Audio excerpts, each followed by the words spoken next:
ئاهەنگی دەرچووانی کۆلێژی تەکنیکی زانستە پراکتیکیەکان و پەیمانگای تەکنیکی هەڵەبجەیە. ئەم خوێندکارانە کۆتاییان بە پرۆسەی خوێندنێناوە و بڕوانامەی دەرچوونیان پێدەدرێت. دڵخۆشن بە کۆتاییاتنی خوێندنەکەیان، بەڵام بێهیوا و ڕەشبینن لەوەی دوای خوێندن دا بمەزرێنیا خودکاریان دەست بکەوێت. داواکارن حکوومەت دایان بمەزرێنێت یاخود دەلیکاریان بۆ بڕەخسێنێت.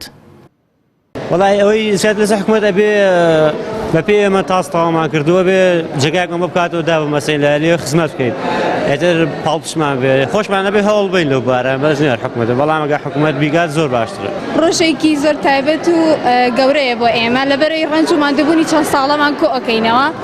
ئەوەی لەسەر ئێمە بوو خوێندنمان کرد و تێمان کۆشا و فێر بووین و چەندێک توانیمان عیلیمان لە مامۆستا باشەکان وەرگرت، بەجددی زۆر لەگەڵمان هیلاک مامۆستاکانمان. ئەوەی لەسەر ئەوەی ترمەوە خۆمان زیاتر هەوڵ بین و حکوومەت لە ڕێگەی کردی ئەهلیەوە یان خۆی خەستخانەکان بکاتەوە بتوانێت هەلی کار بۆ ئێمە بڕخسێنێت و هەلی دامەزراندنمان زیاتر بکات. تر بە هیوای ئەوە دڵخۆشمان ئاهەنگی دەرچوونمان بوو، بڕوانامەکانمان وەرگرتەوە و هیوادارین حکوومەت هەلی کارمان بۆ بڕەخسێنێ. 650 قوتابی لە 6 بەشی زانستی جیاوازدا بڕوانامەی دەرچوونیان پێدەدرێت.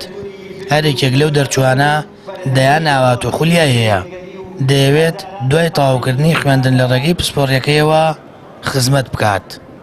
کۆلێجی تەکنیکی زانستە پراکتیکیەکان هەڵەبجە 11هەمی خولی دەرچوونێتی و پەیمانگای تەکنیکی 14هەمی خولی دەرچوونی خۆی سازەکان لەژێر دروشمی نێبوونەوە دیارە نزیکەی 650 خوێندکار بە هەردوو کۆلێج و پەیمانگا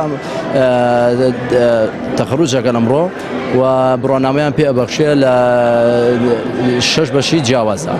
ساڵانە لە هەرێمی کوردستان هەزاران خوێندکار لە بەش و کۆلێجە جیاوازەکان کۆتایی بە خوێندن دێنن، بەڵام ئەمە ئەنگاوی کۆتایی نییە بۆ دەستپێکردن و بەدیهاتنی خەونەکان، چونکە ماوەی چەند ساڵێکە خوێندکاران لە دوای تەواوکردنی قۆناغی زانکۆ و پەیمانگاکان لە گۆشەی ماڵەکانیان دەمێننەوە و حکوومەت دەلیکاریان بۆ دابین ناکات.